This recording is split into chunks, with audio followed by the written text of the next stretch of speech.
సమయంలో నిన్న బుధవారం సాయంకాలం ఒక మాట జ్ఞాపకం చేశాను. దాన్ని కొద్దిగా ధ్యానించి ప్రార్థన చేసుకుందాం. యోహాను సువార్తలో రాయబడినటువంటి ఒక మాటను జ్ఞాపకం చేసుకుందాం. నిన్నటి బుధవారము సాయంకాలము పర్ణశాల పండుగ యొక్క చివరి దినము, అది 8వ దినము, అది వ్రత దినము, మహావిశ్రాంతి దినముగా లేఖనములో చెబుతూ ఉన్నాడు. లేఖనములో తండ్రి రాయించి పెట్టాడు. సరే, ఆ చివరి రోజు, ఆ పండుగ చివరి రోజు జరిగినటువంటి ఒక సంఘటనను మనం ధ్యానం చేద్దాం. 7వ అధ్యాయము యోహాను సువార్త 7వ అధ్యాయము 37వ వచనం ఒక మాట చదువుదాం.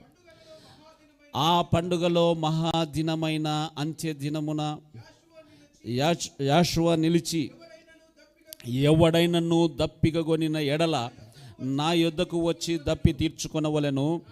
నా యందు విశ్వాసముంచువాడెవడో లేఖనము చెప్పినట్టు వాని కడుపులో నుండి జీవజల నదులు పారునని బిగ్గరగా చెప్పెను.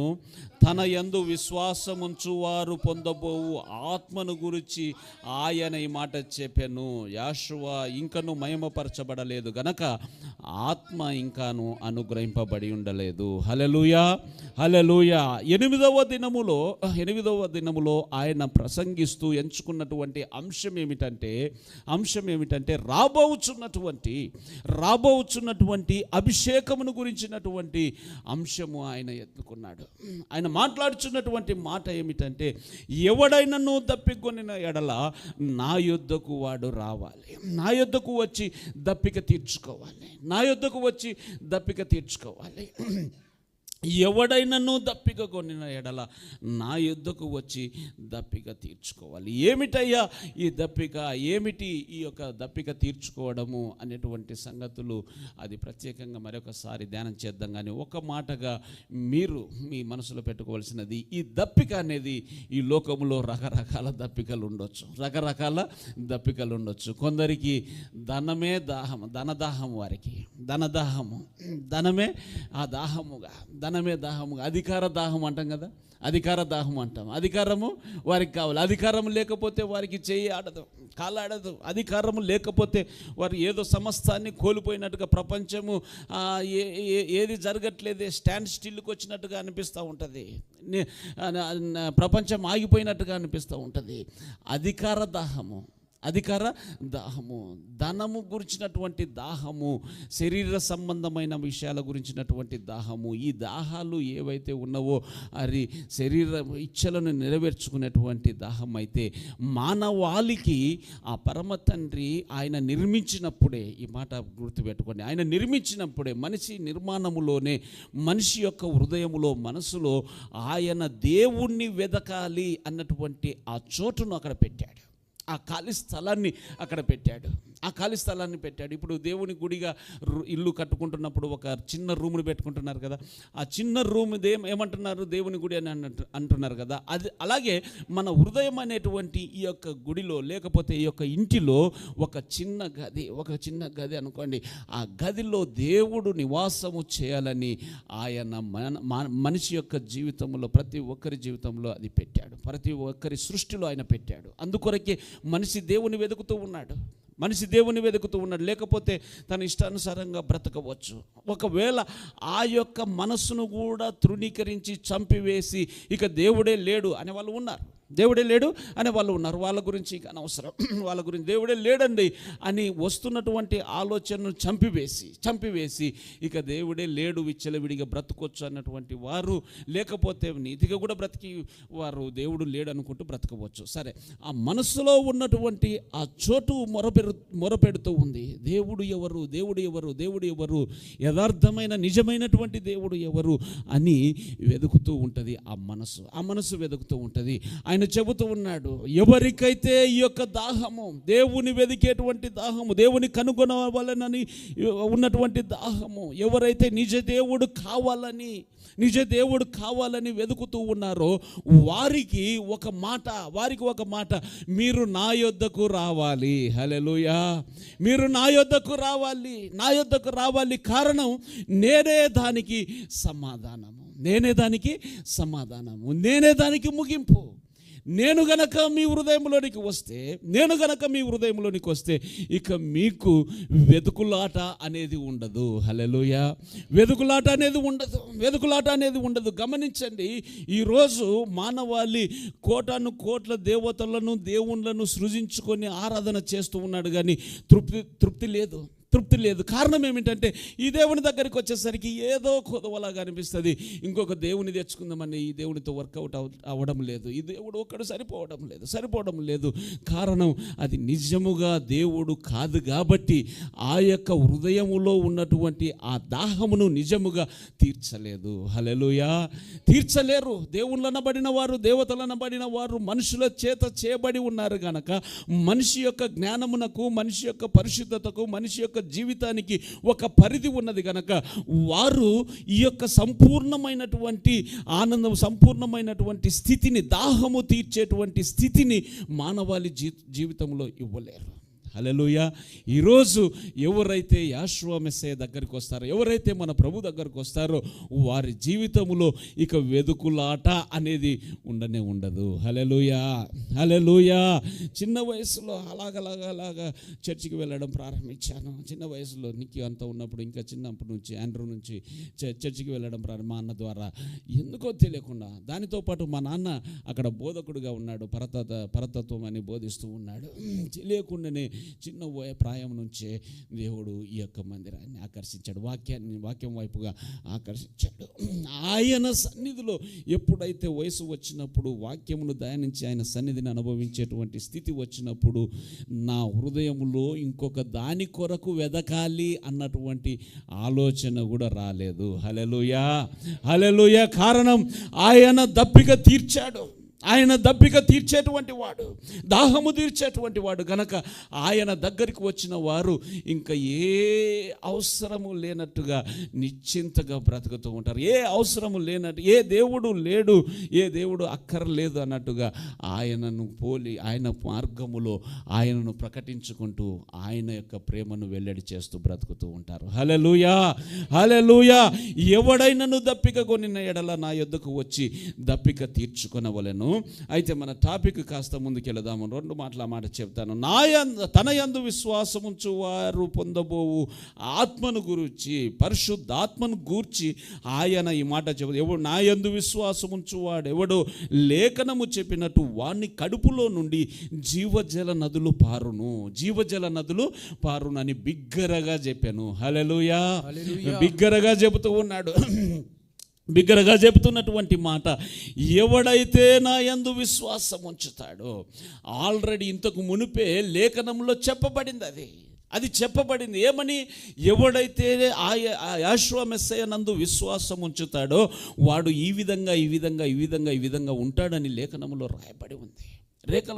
రాయబడి ఉంది. ఆయన యందు విశ్వాసముంచువాడు పరిశుద్ధాత్మను పొందుకుంటాడు అని లేఖనములో రాయబడి ఉన్నది. పరిశుద్ధాత్మని పొందుకుంటే ఏ విధంగా, అందుకొరకు అన్నాడు కదా కింద, తన పొందబో ఆత్మను గురించి ఆయన ఈ మాట చెప్పాను. పరిశుద్ధాత్మను పొందుకుంటే జీవజల నదులు ఏ విధంగా ప్రవహిస్తాయి? మన ధ్యానాంశం ఏంటంటే పరిశుద్ధాత్మను పొందుకుంటే జీవజల నదులు ఏ విధంగా ప్రవహిస్తాయి? యెషయా గ్రంథము 11వ అధ్యాయము 2వ వచనం. 11వ అధ్యాయము 2వ వచనం.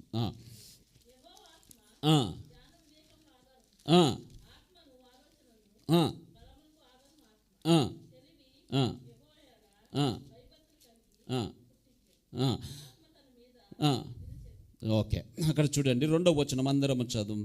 యెహోవా ఆత్మ జ్ఞాన వివేకములకు ఆధారమగు ఆత్మ, ఆలోచన బలములకు ఆధారమగు ఆత్మ, తెలివిని యెహోవా ఎడల భయభక్తులను పుట్టించు ఆత్మ అతని మీద నిలుచును. హల్లెలూయా.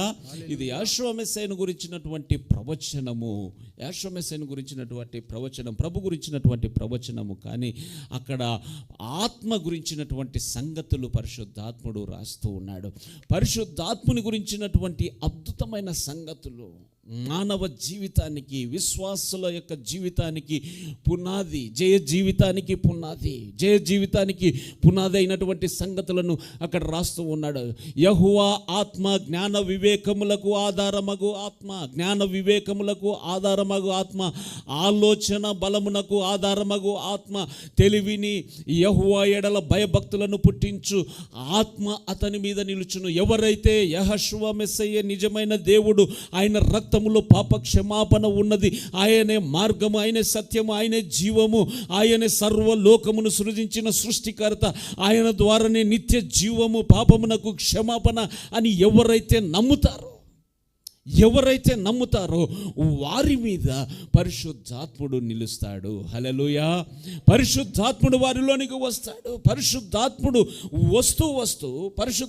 వస్తూ తీసుకొని వస్తున్నటువంటి శ్రేష్టమైన బహుమానాలు ఏంటంటే జ్ఞానము, జ్ఞానము తీసుకొని వస్తూ ఉన్నాడు ఆయన. జ్ఞానము అనేటువంటి ఒక గిఫ్ట్ బాక్స్ తీసుకొని వస్తున్నాడు. వివేకం అనేటువంటి ఒక గిఫ్ట్ బాక్స్ తీసుకొని వస్తున్నాడు. ఆలోచన అనేటువంటి ఒక గిఫ్ట్ బాక్స్ తీసుకొని వస్తున్నాడు. బలము అనేటువంటి గిఫ్ట్ బాక్స్ తీసుకొని వస్తున్నాడు. తెలివి అనేటువంటి గిఫ్ట్ బాక్స్ అండ్ భయము, భక్తి అనేటువంటి 7 విషయాలను ఆయన ఎప్పుడైతే నాలోనికి వస్తున్నాడో తనతో పాటు ఆ 7 విషయాలతో నాలోనికి వస్తూ ఉన్నాడు. హల్లెలూయా. మనిషి సంతోషముగా బ్రతుకుటకు, గమనించండి, మనిషి సంతోషముగా సుఖముగా బ్రతుకుటకు, పాపము చేయకుండా నీతిగా బ్రతుకుటకు, లోకస్తులు అనుభవిస్తున్నటువంటి సంతోషమును మించినటువంటి సంతోషం అనేటువంటి భ్రమలో ఉన్న ఆ సంతోషమును మించినటువంటి మహదానందమును అనుభవిస్తూ భక్తిగా బ్రతకడానికి, నీతిగా బ్రతకడానికి కావలసినటువంటి ఆ గిఫ్ట్ బాక్స్లన్నిటినీ పరిశుద్ధాత్ముడు తీసుకొని నీలోనికి వస్తూ ఉన్నాడు. హల్లెలూయా. అందుకొరకే ఇక ఆ యొక్క మానవాళికి సమృద్ధి కావలసినటువంటి విషయాలన్నీ నాకు సమకూర్చబడినప్పుడు ఇంకొక దాని కొరకు నేను వెదకవలసిన అవసరం ఉంటుందంటారా? నీ యొక్క హృదయవాంఛ బాగా సంతోషముగా ఉండాలి. లేకపోతే నువ్వు కోరుకుంటున్నది ఒక 10 కోట్లు లేకుంటే 1,00,000 ఏదో అనుకోండి. మీరు అనుకుంటున్నది, నీవు కోరుకున్నది నీకు దొరికింది. దొరికిన తర్వాత సంతోషముగా ఉండవలసిన బాధ్యత నీదా లేకపోతే వేరే వాళ్ళదా? నీవు ఏదైతే కోరుకుంటున్నావో, సంతోషముగా ఉండాలని ఏదైతే కోరుకుంటున్నావో, ఆ సంతోషమునకు కావలసినటువంటి అక్కర్లన్నిటినీ, కావలసినటువంటి వస్తువులన్నిటినీ ఆ తండ్రి నీకు సమకూరుస్తే నీవు ఇంకా బాధపడుతూ ఉన్నావని అంటే నీకన్నా నాకన్నా అవివేకులు ఇంక వేరే వారు లేరు అని చెబుతారు. మానవాళికి యెహోషువ మెస్సీయను అంగీకరించినటువంటి నీకు నాకు ఆయన ఇస్తున్నటువంటి ఒక గొప్ప వరం ఏమిటంటే జ్ఞానము గల పరిశుద్ధాత్ముని నీకు నాకు దయచేశాడు. హల్లెలూయా. వివేకము గల పరిశుద్ధాత్ముని నీకు నాకు దయచేశాడు. ఆలోచనలు ఇచ్చేటువంటి పరిశుద్ధాత్ముడు నీకు పరిశుద్ధమైనటువంటి ఆలోచనలు, శ్రేష్టమైన ఆలోచనలు ఇచ్చేటువంటి పరిశుద్ధాత్ముని నీకు నాకు ఇచ్చాడు. బలమును, తెలివిని, భయభక్తులను పుట్టించేటువంటి పరిశుద్ధాత్ముని నీకు నాకు ఇచ్చాడు. ఈరోజు 4 మాటలు చెబుతూ ఉన్నానంటే, నేను మామూలుగా రాయబడినటువంటి ఆ బుక్ చదివి దాంట్లో 100 మార్క్స్ తెచ్చుకోలేనటువంటి బుద్ధిహీనమైనటువంటి స్థితి, జ్ఞానహీనమైనటువంటి స్థితి దేవుని యొక్క ఆత్మ ద్వారా, హల్లెలూయా, పరిశుద్ధాత్ముని ద్వారా మన యొక్క యెహోషువ మెస్సీయ ప్రార్థనా మందిరము నమ్మేటువంటి విషయము, ఇందులో రాయబడినటువంటి ప్రతి అక్షరము కూడా పరిశుద్ధాత్ముని ద్వారా రాయబడినటువంటి సంగతి. హల్లెలూయా. పరిశుద్ధాత్ముని ద్వారా రాయబడినటువంటి సంగతి. ఈ యొక్క పరిశుద్ధాత్ముని ద్వారా రాయబడినటువంటి ఆ సంగతులను మర్మమై ఉన్నటువంటి ఆ సంగతులను ప్రకటించడానికి, బోధించడానికి ఏ మాత్రం అర్హత, యోగ్యత, జ్ఞానము లేనటువంటి ఈ యొక్క జ్ఞానహీనుణ్ణి ఎన్నుకొని 4 జ్ఞానముతో కూడినటువంటి మాటలు పలికిస్తున్నాడు. తెలుసా? ఆ యొక్క కార్యం ఏమిటంటే ఆయన అంత్యదినమునందు పలికినటువంటి పరిశుద్ధాత్ముడు నాలోనికి రావడం ద్వారా. హల్లెలూయా, హల్లెలూయా. పరిశుద్ధాత్ముడు నాలోనికి రావడము ద్వారా, పరిశుద్ధాత్మునికి నేను తావివ్వడం వలన, పరిశుద్ధాత్ముని నా యొక్క స్నేహితునిగా నేను ఎంచుకున్నాను గనక, నా బోధకునిగా నేను ఎంచుకున్నాను గనక, నా బోధకునిగా ఎంచుకున్నాను గనక, పరిశుద్ధాత్ముడా, you are my partner, you are my teacher, you are my teacher, you are my friend, you are my friend. అందుకొరకే నేను ఒంటరిగా ఉన్నప్పటికీ బహు సంతోషముగా గడపగలను. హల్లెలూయా. అరణ్యములో నన్ను ఒంటరిగా సంవత్సరాలు వదిలేసిన పరిశుద్ధాత్ముడు నా స్నేహితుడు ఉన్నాడు గనక నేను సంతోషముగా, మహా ఆనందముగా ఉండగలను. హల్లెలూయా, హల్లెలూయా.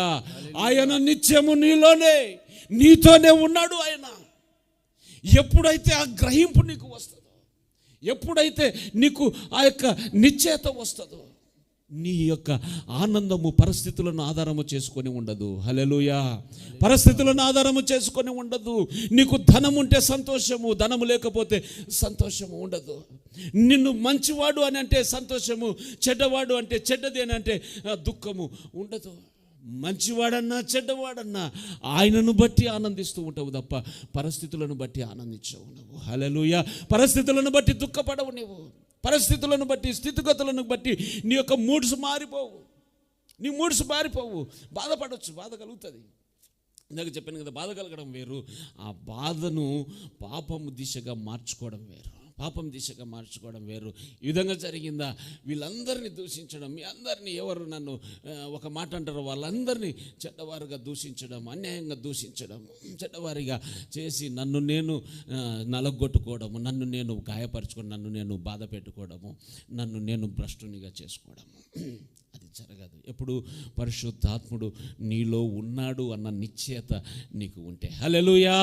పరిశుద్ధాత్ముడు నాలో ఉన్నాడు, నన్ను నడిపిస్తున్నాడు అన్న నిశ్చయత ఉన్నది కనుక, నిశ్చయత ఉన్నది కనుక ఈరోజు భారమైనప్పటికీ, బాధ్యత కలిగి భారమైనప్పటికీ ఈ యొక్క పరిచర్యను ఇబ్బంది, కష్ట, అవమానాలు, ఈ శ్రమలైనప్పటికీ ముందుకు తీసుకెళ్ళడానికి ఆ పరిశుద్ధాత్ముడే అలాగ వెనక ఉండి తడుతూ ఉన్నాడు. హల్లెలూయా, హల్లెలూయా. జ్ఞాన వివేకములకు ఆధారమగు ఆత్మను నేను ఇవ్వబోతూ ఉన్నాను కనుక నా ప్రజలు ఇక ఎన్నడూ సిగ్గుపడరు. నా ప్రజలు ఇక ఎన్నడూ సిగ్గుపడరు. సిగ్గుపడనక్కర్లేని బ్రతకడానికి కావలసినటువంటి ఆ యొక్క వసతులన్నిటినీ సమకూర్చాను. అందుకొరకు ఇక సిగ్గుపడేటువంటి బ్రతుకు నా బిడ్డలు బ్రతకడానికి వీల్లేదు. నిన్న రమేష్ అన్న ఎంత అద్భుతమైన మాట జ్ఞాపకం చేశాడు. ఎంతమందికి గుర్తుందో, మీరు గుర్తు ఉంటుంది. తల్లి జీవితంలో అంతవరకు తింటున్నటువంటి ఆహారమే, అంతవరకు తాగుచున్నటువంటి నీరే, అంతవరకు తినుచున్నటువంటి పప్పే, కూరగాయలే. కానీ ఎప్పుడైతే గర్భము ధరించిందో, ఎప్పుడైతే శిశువు ఈ లోకమునకు రావలసినటువంటి సమయం ఆసన్నమైనప్పుడు అదే శరీరములో ఆ పసిపిల్లవాని కొరకు పుట్టబోచున్నటువంటి ఆ బిడ్డ కొరకు ఆయన పాలన సిద్ధపరిచాడు. హల్లెలూయా, హల్లెలూయా. అదే శరీరమే, అదే మనిషే, అదే ఆహారం తినింది, అదే ఫుడ్ తినింది, అదే నీరు తాగింది. కానీ ఆ పుట్టబోచున్నటువంటి ఆ బిడ్డ కొరకు ఆయన ఆ యొక్క పాలను ఆ తల్లికి సిద్ధపరిచాడు. హల్లెలూయా, హల్లెలూయా. ఆయన సృష్టిని వర్ణించలేనటువంటి కార్యము. ఆయన ప్రేమను అర్థము చేసుకుంటే ఆయనను ప్రేమించకుండా, ఆయనను వెంబడించకుండా ఉండలేము. బలహీనతలు రావచ్చు, బలహీనతలో అలాగ కొట్టిమెట్టుగా లాడాము. ఎంతకాలము జీవించలేము. పంది వలె దాంట్లో పొరలాడలేము. ఆయన ప్రేమను అణువున నీ ఎడల, నా ఎడల, ఈ సృష్టిని ఆలోచిస్తే ప్రతి ఒక్కరికి అర్థమవుతుంది. ఆ తల్లి పసిపిల్ల వాని కొరకు ఆ తల్లిలో ఏ విధంగా అయితే ఆ పాలన సిద్ధపరిచాడో, పసిపిల్ల వానిగా ఆత్మీయ జీవితంలో జన్మించిన నీకు నాకు వాక్యం అనే పాలను ఆయన సిద్ధపరిచాడు. హల్లెలూయా, హల్లెలూయా. పరిశుద్ధాత్ముడు అనేటువంటి పాలను ఆయన సిద్ధపరిచాడు. వాటి ద్వారా నీవు నేను బలము పొందుకోవాలి. తెలియకపోతే ఆ పిల్లవాడికి ఆహారం లేదు, తల్లికి ఆ ప్రేమ లేకపోతే, తల్లి ఆ ప్రేమ పంచుకోలేకపోతే ఆ పిల్లవానికి ఆహారం లేదు. వాడు తాగవలసినటువంటి పాలు శ్రేష్టమైనది కాక ఈ లోక సంబంధమైనటువంటి పాలు కాపరి శ్రేష్టమైన ఆత్మ సంబంధమైన ఆహారం ఇవ్వకపోతే మలినమైనటువంటి బలహీనమైనటువంటి ఆహారం చేత పోషించబడతారు. పరిశుద్ధాత్ముడు బోధించేటువంటి బోధలు మనుష్య జ్ఞానమును ఆధారము చేసుకొని చేసేటువంటి బోధలు కాదు. లేఖనమును తప్పించి ప్రకటించేటువంటి బోధలు కాదు. లేఖనములో ఉన్నటువంటి సంగతులను పరిశుద్ధాత్ముడు రాశాడు గనక పరిశుద్ధాత్ముని సహాయము ద్వారా బోధించేటువంటి బోధలు నిజమైనటువంటి ఆత్మ సంబంధమైన పాలుగా ఆయన వర్ణిస్తూ ఉన్నాడు. హల్లెలూయా. ఆయన నీ కొరకు నా కొరకు జీవితము జీవించడానికి ఆయన పరిశుద్ధాత్ముని ఒక వరముగా ఇచ్చాడు. ఏమిటయ్యా ఎందుకయ్యా?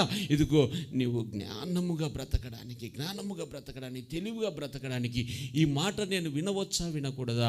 ఈ పని నేను చేయకూడదా? ఈ మార్గములో నేను వెళ్ళకూడదా? ఇతనితో నేను స్నేహము చేయకూడదా? ఈమెతో నేను స్నేహము చేయకూడదా? ఈ యొక్క సంఘానికి వెళ్ళకూడదా? ఈ కానుక ఇవ్వకూడదా? ఈ సేవకునితో నేను అంటుకట్టబడకూడదా? ఈ సేవకునితో నేను బాప్తిసం తీసుకోకూడదా? ఎన్ని సంగతులు ఉన్నావో నీ యొక్క వ్యక్తిగత జీవితంలో వాటన్నిటికీ సమాధానము నీలో నాలో ఆ అంత్యదినము రోజు, పర్ణశాల పండుగ అంత్యదినము రోజు ఆయన వెలిగెత్తి బిగ్గరగా గలమెత్తి పరిశుద్ధాత్ముని మీ మీదికి పంపించబోతూ ఉన్నాను అని చెప్పినటువంటి ఆ పరిశుద్ధాత్మునిలో దాగి ఉన్నాయి. హల్లెలూయా. ఆ ఊరికి వెళుతూ ఉన్నాడు. పక్క ఊరికి వెళుతూ ఉన్నారు. పెళ్లి చూపులకి వెళుతూ ఉన్నారు. తల్లిదండ్రులు ఆ పెళ్లి కొడుకు ఆ పెళ్లి చూపులు చూడడానికి ఊరికి వెళుతూ ఉన్నారు. ఎక్కడి నుంచి వచ్చిందో పరిగెత్తుకుంటూ వచ్చింది. ఒక సింహం, కొత్త సింహం పరిగెత్తుకుంటూ వచ్చి అక్కడ ముందర వెనకన పోతున్నటువంటి ఆ యవ్వనస్తుని మీద పెళ్లి కుమారుని మీదకి అటాక్ చేసింది. అటాక్ చేస్తే మామూలుగా ఏమైందండి? సింహము కొదమసింహం అంటారు. కొదమసింహం అంటే బాగా సీనియర్ అండ్ స్ట్రాంగ్, బలమైనటువంటి సింహం అనుకోండి. బలమైనటువంటి సింహము, అది బాగా నిపుణత ఎక్స్పర్ట్ అన్నమాట. బలమైనటువంటి సింహము గాండ్రించుకుంటూ వచ్చింది. ఒక్కసారి ఆ సింహాన్ని చూసి మనిషిగా కాస్త భయపడిపోయి తండ్రి, సింహము నోట నుండి నన్ను తప్పించు తండ్రి, నాకు బలము చాలదు, ఈ సింహము నోట నుండి నన్ను తప్పించు తండ్రి. ఒక్క కేక వేశాడు. ఆ కేక వేయగానే అతని మీదకి పరిశుద్ధాత్ముడు బలముగా దిగి వచ్చాడు. హల్లెలూయా. బలముగా దిగి రాగానే అతనికి ఉన్నటువంటి భయము కాస్త ధైర్యముగా మార్చబడి పరిగెత్తవలసినటువంటి వ్యక్తి కాస్త దాన్ని ఎదుర్కొని దాన్ని పోరాడుతూ ఉన్నాడు. అక్కడ రాయబడినటువంటి మాట ఏమిటంటే ఒక మేక పిల్లను చీల్చినట్టుగా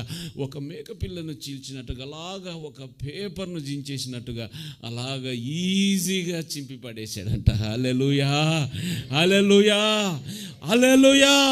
ఒక మేక పిల్లను చీల్చేసినట్టుగా అతను చీల్చేస్తూ ఉన్నాడు. అక్కడ రాయబడినటువంటి మాట ఏమిటంటే ఎప్పుడైతే యెహోవా ఆత్మ అతని మీదకి వచ్చి, న్యాయాధిపతులు 14వ అధ్యాయము 6వ వచనం త్వరితంగా.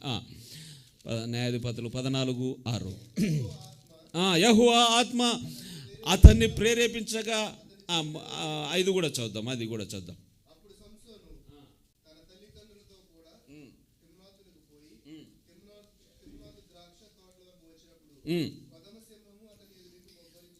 కొదమ సింహము అతని ఎదుటికి బొబ్బరించుచు వచ్చాను. ఇంగ్లీష్లో ఏముంది? ఇంగ్లీష్లో రోరింగ్, బొబ్బరించచ్చు, గాండ్రించుకుంటూ, రోరింగ్ అనే పాట బొబ్బరించుకుంటూ అనేది మీకు అర్థమైతే అది ఒక ఎక్స్ట్రీమ్ అనమాట.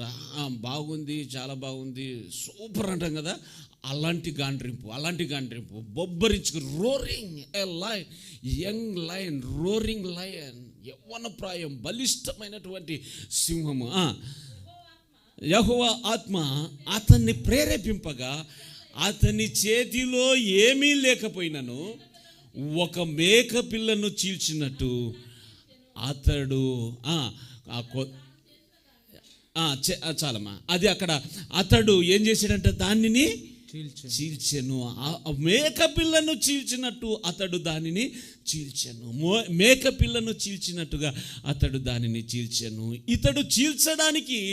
ఇతనికి చీల్చడానికి మానవ సహజముగా బలము చాలదు, శక్తి చాలదు, ధైర్యము చాలదు.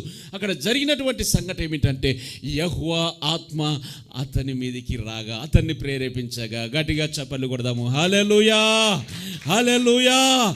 రాబోచున్నటువంటి శ్రమలను జయించడానికి, రాబోచున్నటువంటి సింహమును జయించడానికి ఆ తండ్రి సంసోనుకు ఒక మార్గము, ఒక ఆయుధము, ఒక సూచన, ఒక మార్గము చూపించి పెట్టాడు. ఏమిటా మార్గము? మొర్రపెట్టగానే ఆయన యెహోవా ఆత్మచేత నింపబడిన వాడై, పరిశుద్ధాత్మచేత నింపబడిన వాడై, తన చేతిలో, అక్కడ చూడండి, తన చేతిలో ఏమీ లేకపోయినను, ఈ మాట గమనించి, తన చేతిలో ఏమీ లేకపోయినను కొదమ సింహమును ఒకడు మేక పిల్లను చీల్చినట్లు అతడు దానిని చీల్చెను. హల్లెలూయా, హల్లెలూయా. గర్జించు సింహము వలె ఎవరిని మృంగుదునాని, ఆ రోజు సంసోను చీల్చినటువంటి సింహము నిజమైనటువంటి సింహము. ఈరోజు నీవు నేను నిజమైన సింహముతో పోరాడవలసి రాకపోవచ్చును, కానీ మనము పోరాడుచున్న ఇంకొక సింహం ఉన్నది. అది గర్జించు సింహం వల్ల ఎవరిని మృంగుదునాని తిరుగుతూ ఉందంట. మొదటి పేతురు పత్రిక 5వ అధ్యాయం 8వ వచనం, మొదటి పేతురు 5:8. ఎవరిని మృంగుదునాని గర్జించు సింహము వలె అక్కడ ఒక మనిషి చూస్తూ ఉన్నాడు. 5:8 మొదటి పేతురు. నిబ్బరమైన బుద్ధి గలవారై మెలకువగా ఉండుడి, మీ విరోధి అయిన అపవాది గర్జించు సింహము వలె ఎవరిని మృంగుదునాని వెదుకుచూ తిరుగుచున్నాడు. మీ విరోధి అయిన అపవాది.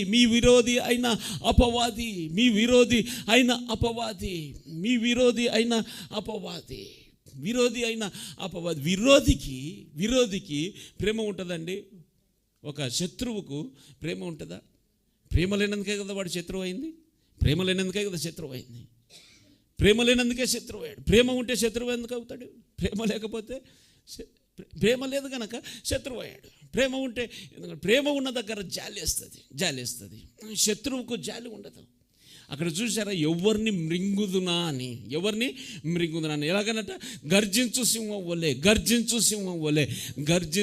వలె ఆ కొదమ సింహమును నీవు నేను ఈరోజు సింహముతో పోరాడకపోవచ్చును, కానీ ఎవరిని మృంగుదునాని ఇంకొక గర్జించు సింహము తిరుగులాడుచూ ఉంది నీ కొరకు, నా కొరకు. వాడు విరోధి, వాడు శత్రువు, మనకు ఒక ఎనిమిగా ఉన్నాడు. వాని యొక్క తంత్రం ఏమిటంటే, వాని యొక్క ప్లాన్ ఏమిటంటే, నిత్య రాజ్యములో నీ కొరకు సిద్ధపరుస్తున్నటువంటి ఆ యొక్క మహిమ రాజ్యములో, ఆ యొక్క నీతి రాజ్యములో, ఆ శాశ్వతమైన రాజ్యములో నీ కొరకు స్థలము సిద్ధపరచుచున్న ఆ గుడారములో నీవు నేను ప్రవేశించకూడదు. వాని ఉద్దేశం అదే. హల్లెలూయా. నీతిగా బ్రతకకూడదు, యథార్థంగా బ్రతకకూడదు, పరిశుద్ధంగా బ్రతకకూడదు. అందుకొరకే వాడు ఎన్ని తంత్రాలు చేస్తాడంటే ఆ నీతి నుంచి తప్పించడానికి అన్ని ప్రయత్నాలు చేస్తూ ఉంటాడు. హల్లెలూయా. ఎప్పుడైతే నీవు పరిశుద్ధాత్ముని సహాయం కోరుకుంటావో, పరిశుద్ధాత్మ చేత నీవు నింపబడతావో, పరిశుద్ధాత్ముని సహాయం కోరుకొని, అయ్యా వస్తున్నటువంటి శోధన నేను జయించలేను బాబు, నా వలన కాదు, నా శరీరము ఇదే కోరుకుంటుంది, నా మనస్సు ఇదే కోరుకుంటుంది. ఎన్నోసార్లు చెప్తూనే ఉంటాను, నా యొక్క మనస్సు అబద్ధాన్నే కోరుకుంటుంది. అయ్యా నా అబద్ధాన్ని కోరుకుంటుంది. నా సహోదరుని ద్వేషించడమే నా మనసు కోరుకుంటుంది. నా సుఖం నేను కోరుకుంటాను, కానీ పరాయి వాడిని గురించి, పరాయి మనిషిని గురించి నేను ఆలోచించను. నా స్వభావం అది. నేను నా యొక్క కుటుంబాన్ని మోసం చేసే విధంగానే ప్రవర్తించడమే నా స్వభావము. నా భార్యను మోసం చేయడం, నా భర్తను మోసం చేయడం, నా పిల్లలను మోసం చేయడం, నా సంఘాన్ని మోసం చేయడం, నా యొక్క కుటుంబంలో ఉన్నవారిని మోసం చేయడం, నా స్నేహితులను మోసము చేయడమే నా యొక్క బ్రతుకు బాబు. కానీ నీవు నీతి మార్గం చూపావు గనక ఆ నీతి మార్గంలో బ్రతకాలనుకుంటున్నాను. నీవు నాకు సహాయం చేయి తండ్రి. హల్లెలూయా, హల్లెలూయా. ఎప్పుడైతే సంసోను ప్రార్థన చేశాడో, ఎప్పుడైతే తండ్రి ఈ సింహము నోట నుండి నన్ను తప్పించు అని ఒక కేక వేశాడో, అప్పుడు పరిశుద్ధాత్ముడు అతని మీదికి బలముగా రాగా సంసోను ఆ యొక్క గర్జించు కొదమ సింహమును ఒక మేకపిల్లను చీల్చినట్టుగా చీల్చి పడేసిన రీతిగా నీవు ఎదుర్కొంటున్నటువంటి శోధన అయితేనేమి, ఆ శ్రమ అయితేనేమి, బాధ అయితేనేమి, బలహీనతనైతేనేమి, ఒక్క కేక హృదయాంతరంగంలో నుండి ఒక కేక, అయ్యా ఈ యొక్క బలహీనత నుంచి నేను బయటికి రావాలనుకుంటున్నాను, నా వల్ల కావడం లేదు, నేను ఇవే ఇష్టపడుతూ ఉన్నాను, నా శరీరం అలాంటిది, నా మనసు అలాంటిది, నా బ్రతుకు అలాంటిది బాబు, నా పుట్టుక అలాంటిది, నన్ను క్షమించి ఈ యొక్క భయంకరమైన ఉచ్చులో నుంచి నన్ను బయటికి తీసుకురా నాయన, ఊపిలో నుండి నన్ను బయటికి తీసుకురా తండ్రి, నేను జయించాలి నాయన. నీ ఒక్క కేక వేస్తావో అప్పుడు నిశ్చయముగా నీవు జయ జీవితం పొందుకుంటావు. హల్లెలూయా, హల్లెలూయా. ఈరోజు ధైర్యముగా చెబుతున్నటువంటి ఏ భక్తుడైనా, ఏ సేవకుడైనా, ఏ విశ్వాసి అయినా, నేను పాపమునకు దూరముగా ఉన్నాను, పరిశుద్ధంగా బ్రతుకుచున్నాను, నేను ఇంతకుముందు ఒకప్పుడు నేను పాపిని, ఈరోజు ఆ విషయంలో నేను ధైర్యముగా చెప్పగలుగుతున్నాను, నేను జయం పొందుకున్నాను అని చెప్పగలిగినటువంటి ఏ ఒక్కరైనా ఉన్నారు అని అంటే అది పరిశుద్ధాత్మని ద్వారా మాత్రమే జరుగుతుంది. హల్లెలూయా, హల్లెలూయా. పరిశుద్ధాత్మని ద్వారా జరుగుతుంది. అందుకొరకే ఆయన చెబుతూ ఉన్నాడు, ఎవడైతే దప్పికొన్నాడో వాడు నా దగ్గరికి రావాలి, వాని దప్పిక తీర్చబడుతుంది. ఇక మీదట వాడు వెతకడిక, అటు ఇటు వెతకాడు, అటు ఇటు చూడు, అటు ఇటు తప్పిపోడు, అటు ఇటు పరిగెత్తాడు. వాడు అలాగ నా మీద గురి నిలిపి గురి యొద్దకే పరిగెత్తుతాడు. హల్లెలూయా. బలము, దేని బలము? బలము కలిగిన ఆత్మ. అక్కడ చదివాం కదా, బలము కలిగినటువంటి ఆత్మ, బలము కలిగినటువంటి యెషయా గ్రంథము 11:2లో బలము కలిగిన ఆత్మ. యెషయా 11:2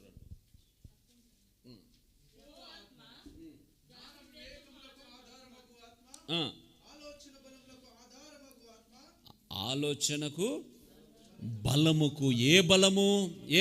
ఆ మాట ధ్యానిస్తున్నాం. ఏ బలము? సాతాన్ను జయించేటువంటి బలము. హల్లెలూయా. శోధన జయించేటువంటి బలము. హల్లెలూయా.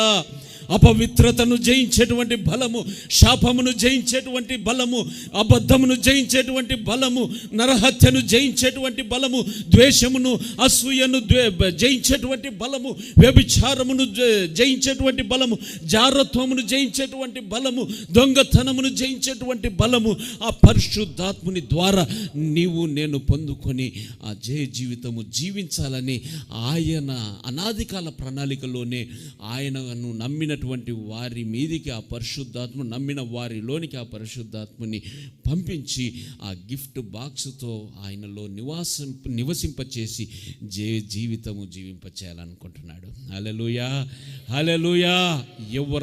ఎవరైతే ఆశ కలిగాయా, నేను మంచిగా బ్రతకాలనుకుంటున్నాను అంటే ప్రతి ఒక్కరూ ఏదో విషయంలో తప్పిపోచున్నటువంటి వారమే ఆ విషయాలను కూడా నీవు జయించాలనుకుంటే నీకు ఒక ఆయుధము, ఒక మార్గము పరిశుద్ధాత్ముని ద్వారా మాత్రమే. హల్లెలూయా. పరిశుద్ధాత్ముని అడుగు, నాయన ఈ అబద్ధాన్ని జయించలేకపోతున్నానయ్యా, వీరి గురించి మాట్లాడుకోకుండా ఉండలేకపోతున్నాను, నాకు వినిపించింది ఒకటి, దానికి ఇంకొక 2 కలిపి చెప్పేస్తున్నాను బాబు, కలిపి చెప్పేస్తున్నాను, అది ఎటో పెట్టగా మార్చబడుతుందయ్యా, అది నాకే వేదన కలిగిస్తుంది, నన్నే తిట్టుకుంటున్నారు. ఆ మాట పోయింది, ఒక మాట నన్నది అటు ఇటు తిరిగి వచ్చేసరికి నా దగ్గర ఇంకొక రకంగా వినపడుతూ ఉంది. నాకెందుకయ్యా, నా నోటికి తాళము వేయి. హల్లెలూయా, హల్లెలూయా. నా యొక్క చూపులు నాయన నీకు ఇష్టము కానివి చూస్తూ ఉన్నవి, ఎవరు చూడట్లేదులే, మిడ్ నైట్ ఎవరు లేరు, అందరు పడుకున్నారు, అందరూ పడుకున్నారని నేను చూస్తూ ఉన్నాను. నేను జయించాలి తండ్రి.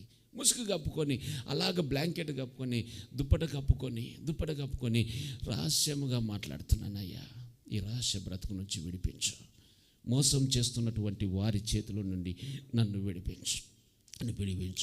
నీవు ఆశతో ప్రార్థించగలిగితే, హల్లెలూయా, ఆశతో ప్రార్థించగలిగితే నిశ్చయముగా ఆయన నిన్ను విడిపించగల సమర్థుడు, శక్తిమంతుడు. హల్లెలూయా, హల్లెలూయా, హల్లెలూయా. ఆయన రాబోతున్నటువంటి పరిశుద్ధాత్మని గురించి ఈ మాట చెబుతూ ఉన్నాడు. నా బిడ్డలు నిశ్చయముగా జీవితము జీవించాలి. ఏమేమి అవసరం, సంతోషముగా బ్రతకాలి. ఏమేమి అవసరము, సమస్తాన్ని సమకూర్చి 7 గిఫ్ట్ బాక్సులు కలిగినటువంటి పరిశుద్ధాత్ముని, అంటే మనిషి సంతోషముగా బ్రతుకుటకు కావలసిన సమస్తము కూడా ఆ పరిశుద్ధాత్ముని ద్వారా అనుగ్రహించబడతాయి. హల్లెలూయా. అందుకొరకే ముగిస్తున్నాను. యోహాను సువార్త 14వ అధ్యాయము. ఇంకా అనేక సంగతులు ఉన్నాయి, కానీ సమయాన్ని బట్టి మరొకసారి ధ్యానం చేద్దాం. యోహాను సువార్త 14వ అధ్యాయంలో మనకు బాగా తెలిసినటువంటి మాట 16వ వచనం. 16వ వచనం. నేను తండ్రిని వేడుకొందును, మీ యొద్ద ఎల్లప్పుడూ నుండుటకై ఆయన వేరొక ఆదరణకర్తను, అనగా సత్యస్వరూపియగు ఆత్మను మీకు అనుగ్రహించును. లోకము ఆయనను చూడదు, ఆయనను ఎరుగదు గనక ఆయనను పొందనేరదు. మీరు ఆయనను ఎరుగుదురు, ఆయన మీతో కూడా నివసించును, మీలో ఉండును. లోకము ఆయనను చూడదు. ఇప్పుడు నేను పరిశుద్ధాత్ముని ద్వారా ఈ సంగతులు బోధిస్తున్నానండి. పరిశుద్ధాత్ముని ద్వారా నా పాపమును జయించానండి. పరిశుద్ధాత్ముని ద్వారా నా ఆలోచనలు జయించానండి. పరిశుద్ధాత్మ ద్వారా నా రహస్య బ్రతుకును జయించానండి అని అంటే, పరిశుద్ధాత్ముడు ఎక్కడున్నాడండి అని అన్యులైతే, లోకస్తులైతే హేళన చేయొచ్చు. వారికి తెలియదు, కానీ మీకు తెలుసు. ఎవరికి? యెహోవా మెస్సీయను ఎవరైతే నిజ రక్షకుడు, నిజ దేవుడు అని అంగీకరిస్తారో వారికి ఆయన చెప్పినటువంటి మాట అంటే మీకు తెలుసు. మీకు తెలియకపోతే ఆయనే నిజమైన దేవుడు అని అంగీకరించలేరు. ఆయనే దేవుడు అని అంగీకరించలేరు. ఆయన నామంలోనే పాపక్షమాపణ అని మీరు ఒప్పుకోలేరు, ఆ మాట చెప్పలేరు. ఆయన రక్తంలోనే పాపక్షమాపణ అని ఆ మాట చెప్పలేరు. మీరు ఆ మాట చెప్పారని అంటే అది పరిశుద్ధాత్ముని ద్వారా జరిగింది. కాబట్టి పరిశుద్ధాత్ముడు, మీరు ఎప్పుడైతే యెహోవాయే నిజమైన దేవుడు, ఆ ప్రభువే నిజమైన దేవుడు అని అంటారో, పరిశుద్ధాత్ముడు మీలోనికి వస్తాడు. హల్లెలూయా. మీకు ఆయన గురించి తెలుసు, ఆయన గురించి బోధకులు బోధిస్తారు, ఆయన గురించి లేఖనములో రాయబడింది, ఆయన గురించి అర్థం చేసుకోండి, ఆయన గురించి తెలుసుకోండి. ఆయనను ఎరుగరు గనక ఆయనను పొందనేరదు. మీరు ఆయనను ఎరుగుదురు గనక ఆయన మీతో కూడా నివసించును, మీలో కూడా ఉండును. హల్లెలూయా, హల్లెలూయా. పాలెంచో గారని గొప్ప దైవ సేవకులు 95లో ఆ బుక్ చదివాను. 95, 96లో చదివాను. 95, 96లో 4వ కోణం అనేటువంటి బుక్, జీవితాన్ని మార్చేసినటువంటి బుక్, ప్రపంచాన్ని ప్రభావితం చేసినటువంటి బుక్. అందులో ఆయన అనే మాట బహు ఇష్టమైనటువంటి మాట. పరిశుద్ధాత్ముడా, లెట్ us go. పరిశుద్ధాత్ముడా, వెళ్దాం పదండి. బయటికి వెళ్దాం పదండి. ఎక్కడ వాళ్ళు కొడుకు అంటాడంట, కొడుకు బిడ్డ చిన్నపిల్లలు కదా, నెస్సినికిలాగా.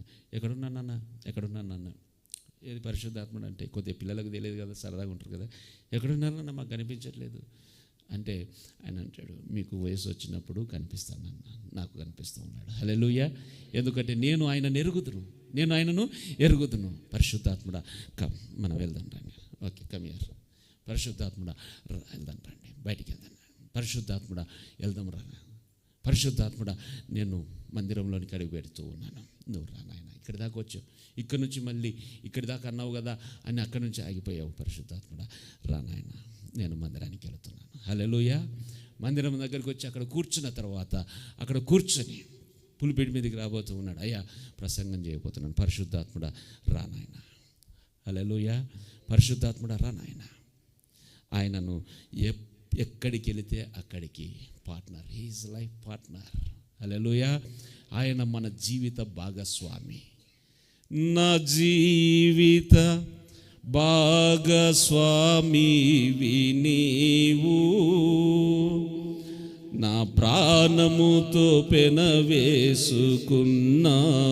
నీవు, నా జీవిత భాగస్వామివి నీవు, నా ప్రాణముతో పెనవేసుకున్నావు నీవు, నాకే సమృద్ధిగా పంచావు, నాయాశ్వరాజ కృపాసాగరా అనంత స్తోత్రుడా, నాయాశ్వరాజ కృపాసాగరా అనంత స్తోత్రుడా, నా జీవిత భాగస్వామివి నీవు, నా ప్రాణముతో పెనవేసుకున్నావు నీవు, నా జీవిత భాగస్వామివి నీవు, నా ప్రాణముతో పెనవేసుకున్నావు నీవు. జీవిత భాగస్వామిగా చేసుకో. హల్లెలూయా. పరిశుద్ధాత్ముని నీ జీవిత భాగస్వామిగా చేసుకో.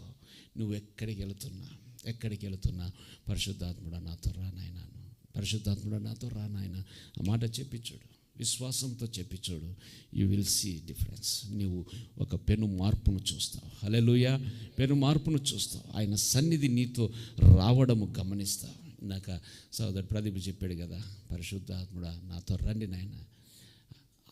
ఆ మాట ఆయనకు అవకాశం కలిగిస్తుంది. ఎందుకనంటే ఆయన ఎదురు చూస్తూ ఉంటాడు నీ మాట కొరకు ఎదురు చూస్తూ ఉంటాడు. హల్లెలూయా. పరిశుద్ధాత్ముడా నాతో రా, నీ జీవిత భాగస్వామిగా పెనవేసుకున్న అనుబంధంలోనికి వెళ్ళిపో. హల్లెలూయా. పెనవేసుకున్న అనుబంధంలోనికి వెళ్ళిపో. మన ముందు సాక్షి సమూహము కనపడుతూ ఉంది, గొప్ప సాక్షి సమూహం కనపడుతూ ఉంది. నీతిగా బ్రతికి ఆయన యొక్క మెప్పు పొంది ఘనత ప్రభావములు కలిగినటువంటి సాక్ష్య జీవితము పొందినటువంటి వారికి ఎలాంటి ఆశీర్వాదము దీవెన మనము ఈరోజు ప్రపంచంలో చూస్తూ ఉన్నాం. సాక్షి సమూహం మన ఎదుట కనిపిస్తూ ఉంది. కొద్దిగా బలము తెచ్చుకొని, కొద్దిగా ధైర్యం తెచ్చుకొని వాటిని అలాగా వదిలించుకొని ఒక్క అడుగు గనక ముందుకు వేయగలిగితే, హల్లెలూయా, ఆయనను నా యొక్క జీవిత ఎవరినంటారండి జీవిత భాగస్వామి అని? జీవిత భాగస్వామి అని ఎవరంటారు? భర్త భార్య అనుబంధం లాగా. హల్లెలూయా. వారు ఏమై ఉన్నారంట? వారు ఏక శరీరమై ఉన్నారు. లేఖనములో రాయబడి ఉన్నటువంటి మాట ఏమిటంటే, పరిశుద్ధాత్ముడు మనతో కూడా ఆయన ఏక శరీరం, ఏకాత్మగా ఉన్నాడంట. హల్లెలూయా. అందుకొరకే అది ఇంకొక అంశము తర్వాత మాట్లాడదాం. కానీ మనతో ఏకాత్మై ఉన్నాడు. నేను ఆయనతో పెనవేసుకోవాల్సి ఉన్నది. 10 గంటలు 12 గంటలు ఈ జాబ్ను బట్టి, ఆ ఉన్నటువంటి ఆ సమయాన్ని బట్టి, ఇవ్వబడిన కృపలో ఈ యొక్క భక్తి చేయగలుగుతూ ఉన్నాము. అవకాశం ఉంటే గనక ఆయన పాదాల దగ్గర అలాగా గంటల తరబడి గడపాలని ఉంటుంది. హల్లెలూయా. ఆయనతో పెనవేసుకోండి. ఆ మాటను గుర్తుపెట్టుకొని, నా జీవిత భాగస్వామి. 2 మాటలు, పెనవేసుకునే అనుభవం. చెప్పండి, పెనవేసుకున్న అనుభవం. జీవిత భాగస్వామి, పెనవేసుకున్న అనుభవం. పెనవేసుకోవడం అని అంటే ఎలాగుంటుందండి? పెనవేసుకోవడం అంటే అదే అలా అసలు ఒక అల్లుకోవడము, పెనవేసుకోవడము. అదే మనకు లోకపరంగా కాస్త అది తెలిసిన విషయం అనుకోండి. ఆత్మ సంబంధముగా పెనవేసుకున్న అనుభవం, ఒకటిగా మార్చబడ్డం. హల్లెలూయా. ఆయన సన్నిధికి వచ్చినప్పుడు పరిశుద్ధాత్ముడా నాతో రా. బయటికి వెళుతున్నప్పుడు పరిశుద్ధాత్ముడా నాతో రా. యజమానులతో మాట్లాడడానికి వెళ్ళేటప్పుడు పరిశుద్ధాత్ముడా నాతో రా. నేను మాట్లాడుచూ ఉండగా అతని యొక్క మనసు కరగాలి నాయన, అతని యొక్క హృదయం కరగాలి తండ్రి అని నువ్వు ప్రార్థన పూర్వకంగా అడుగువే, నిశ్చయముగా జయ జీవితం జీవిస్తావు. హల్లెలూయా.